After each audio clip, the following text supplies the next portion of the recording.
Hello, and welcome to another episode of Play the Game, the podcast. My name is David Morton, and today we'll be giving thanks and talking about board games. You heard that right. It's Thanksgiving, and it's time to fill our gobs with turkey and relax with friends and family and grab some games and have some fun, all while trying to fight off the deepest of tryptophan-induced food comas.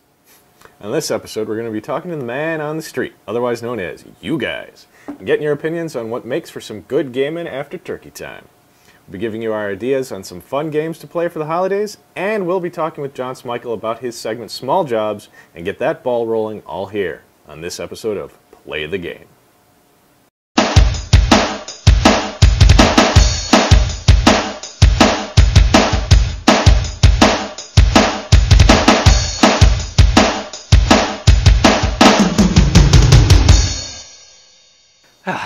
Thanksgiving, that time of year when we find it perfectly acceptable to overindulge in our gluttonous desires to eat, drink, sleep, and shop. We sit around with our family and friends and argue about nonsense. We pass out in front of the TV with one hand down our pants watching the Cowboys kick the hell out of the Lions. Is that even who's playing this year? Probably. I don't watch sports. Anyway, this month we figured we'd take the time out to find out what gamers do on Thanksgiving. So, without further ado, let's head out into the chilly fall air and see what the man on the street has to say about what types of games he likes to play with his friends and family with this episode's question.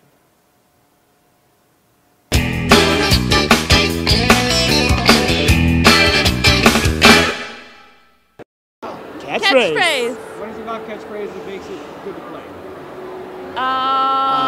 Let's see. It's a really good way, like, when we do it, we get into teams. It's like really competitive, but still easygoing, and everyone has a good time. Chutes and Ladders. I've got to feel like the all-time best board game for family play is Monopoly. And with the economy and the toity the way it is right now, Monopoly might be be good for buying and selling properties. That's right. Your only way to get your hands on the bank. And then I like this game called Quelf, which is a really easy game to learn, but then the cards make you do really silly things, so it gets you up and moving and doing like funny dares. I like that one. And I also like Telestrations. We played that with our family. That's another one that's really good for like a whole bunch of different age ranges, so I really like that one. We like to play Greed. And what is it about Greed that makes it good for friends and family? You're limited by your own self-control. That's always a good one, or lack of it. And it's all the way from Australia, so it reminds me of home. It's great. Yeah, one of our favorites is In a Pickle. Okay, and what makes that good for like that time of year? What makes it good? I don't know. It's lots of different words and lots of different things that gets the imagination going. For me, I usually play Settlers. I don't know many of the other games, but Settlers is something that isn't too difficult to pick up, and after 1 to 2 games, people usually pick it up, and there's a good level of strategy and luck involved, so everyone gets to play, and even if you fall behind, there's a good chance of chasing up. So I really like the game. I am a big fan of Uno. Been playing it since I was a little kid. It's just a fun game. Love it. Okay, what makes it good for like friends and family? It's pretty easy to pick up. Everyone can play. You can get a whole lot of people playing. And plus, it gets a little personal when you start throwing out the draw 4 cards and the draw 2s and the skips. So it's just a lot of fun. Those were some great answers. Thanks to all of you who are willing to appear on camera and give us some helpful hints and advice on ways of making this Thanksgiving with the whole fam-damily more enjoyable. Having gotten their opinions, we thought, since this is a time of sharing, that we'd give you our picks for Thanksgiving entertainment. Let's check out what's in play.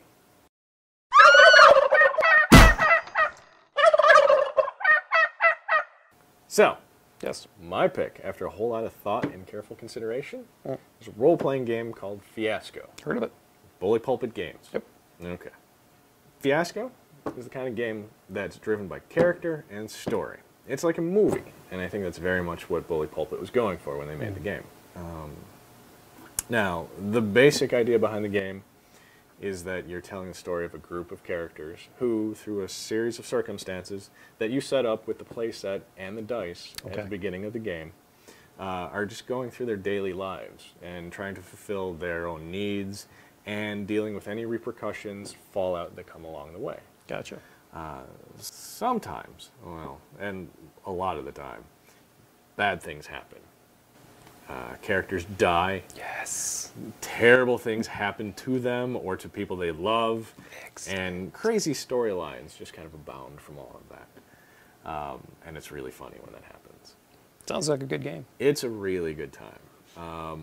You know, if you get the right group of people together, it doesn't have to be the right group. You can bring in new people. People that get excited about telling stories, or just like hanging around with each other, and you get to, you know, sit around and kind of concoct these ideas and these fun things to do.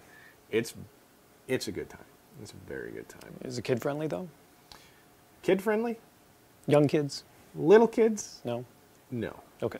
I went into this saying family and friends. I think it is a family game if you have older family. I wouldn't incorporate the little kids. It's a little beyond them. And because it's a little coarse, or can be, depending on who you're playing with. The designers of the game knew that going in. They've kind of explicitly stated that in the book. So they're aware, and so should you be. So, but it's a lot of fun. Totally check it out. We've got a link to it on our website, playthegamepodcast.com. Takes you to Bully Pulpit, and you can see their book. You can see that you can order a PDF or the book itself. It has a ton of play sets there, so you get a lot of variety, get a real bang for your buck. It's a good time. Check it out. You know, I had a really hard time picking my game for this show. I kept thinking, what game would fit the mood? I'd be spending time with family, maybe some people I hadn't seen for well over a year. So it had to be something that was fast, it had to be something that was simple, and I couldn't think of anything better than Cutthroat Caverns from Smirk and Dagger. This game is best summed up in its tagline, which is, without teamwork, you'll never survive, but without betrayal, you will never win. What? So here's how the game works. To win the game, you have to acquire the most prestige, and you get prestige by killing monsters. All players fight the same monster, but the only player to get prestige is the one that deals the killing blow. So your entire party has gone through the fight, everybody's dealt damage, everybody's played their part, but if you're the guy that sneaks in there and gets that last killing blow, you get all the spoils, you get all the prestige. And that's where the fun comes in, because this game has some great ways to prevent other players from being the one to deal that last blow and take all the prestige. Some of the key mechanics include a limited game time. You only fight 10 monsters. There's a randomization factor for player turns in the form of initiative cards, so you never know who's going to go first or last, so you can't plan that way. There's many ways to nullify another player's attack through action cards. The only time a player is truly out of the game is when they're dead. As the game advances, players have a chance of scoring bonus prestige in the final rounds, so you can come from behind to win. I've seen many players and friends of mine actually snake the win out from under me by waiting for these last rounds to get the bonuses. So all in all, I think it's a great game for the holidays. Sounds like fun. Look forward to it. And now, the moment we've all been waiting for. Small Jobs with John. Oh. Hi, I'm John, and this is Small Jobs.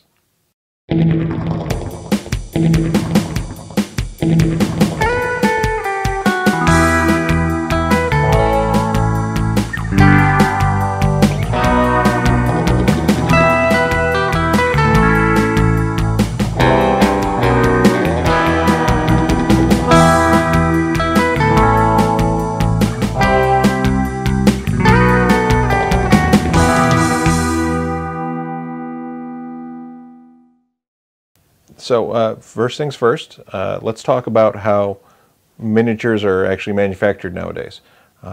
They basically boil down into three different types. Your metal miniatures, your plastic miniatures, and your resin miniatures. If we're looking at a metal miniature, you're going to see that it's actually made out of what they call white metal. They used to be made out of just straight lead, but after some legal rulings, it was decided that that was a little more toxic. The composition's not that much of a difference. As a matter of fact, works a little nicer because it's not as soft. The next option would be plastic. As you can see, it usually comes on a sprue. Resin miniatures are relatively new in the scale of things. If you think about it, metal miniatures have been around since tin soldiers from way back in the day.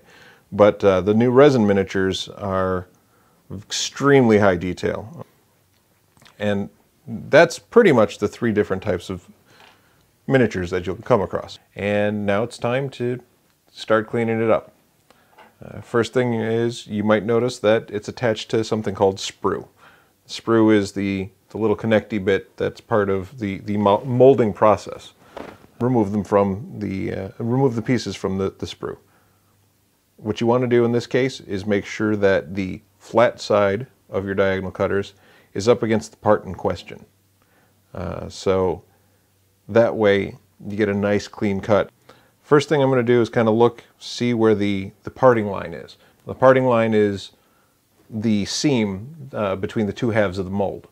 This guy is all right, but still needs a little work. So I'm going to give him a good look over.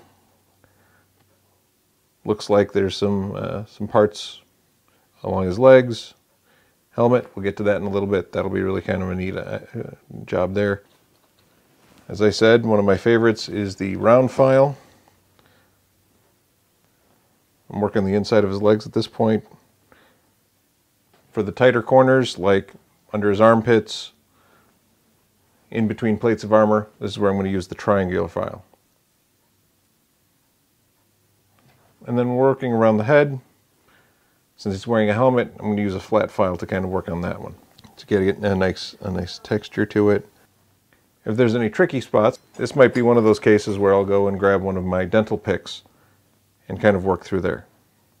You're going to proceed going through the course of the miniature, finding the various bits, things that are kind of sticking out, and work those to their clean. She's actually been pretty well cleaned up, and now we're going to attach her to her base. So, got a base right here, got her. We see that she's kind of loose, doesn't fit real solid in the base. So, first thing I'm going to do is go ahead and give the base, or her little tab, a little bit of a crimp. And by zigzagging that, it'll kind of spread it out a little bit and make it fit the the slotted base a little better. Much better now, see? Or super glue. Like I said, I'm a big fan of the Sinbad myself. I'm going to put a little dab on the tab, particularly where we put the bends, and just a little bit on the soles of her feet. Be careful, you don't want to get it on you. Nice. Alright, now you're going to note that because the tab on her feet is a little smaller than the slot on her base, there's a little of extra space there. So this is where our filler putty is going to come in handy. My new favorite, the Vallejo plastic putty. Let's go ahead and fill that in. First I'm going to come in from the bottom. Careful that it doesn't come out through the top. And then we'll actually add some to the top of the slot to hide where it goes between her feet. So let's clear up that putty. This is where I'm going to use my handy dandy hobby knife. Go through and just very gently just clean up some of that putty there. Now that he's ready to go, his gap is filled, we're going to make a kind of a glue slurry, as it were. The thing is, if you were to put straight glue on there, it's going to kind of build up and get all gloppy. If it's too thin, then it's not really going to stick. It's usually about 1 part glue to 1 part water. So there's our glue. I'm using bottled water because it doesn't have all the minerals that household water has. And what I got here is an old crappy paintbrush and use as my glue brush, as it were. There we go. Alright, so what I'm going to do here, let me get my basing sand handy, because we got to work a little fast. Is using that brush.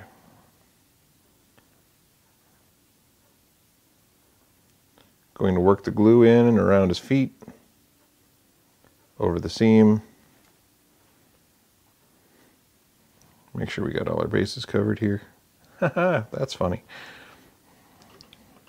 And then I'm just going to dip them right in.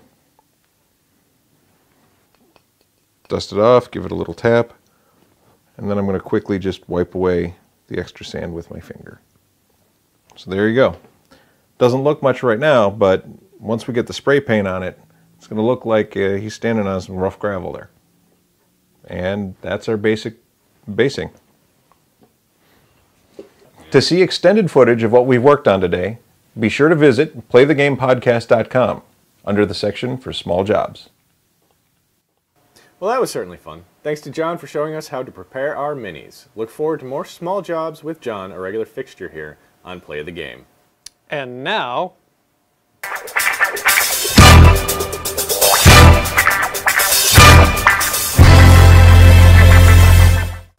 Okay, so now we've come to the portion of the show where we turn it over to you, the community. We're looking for your opinion on games, and we'd like you to send us your 90-second video reviews of games that you love or think need more love. This month, after only one episode, we received a staggering amount of responses. Easily in the single digits. We decided to take this one.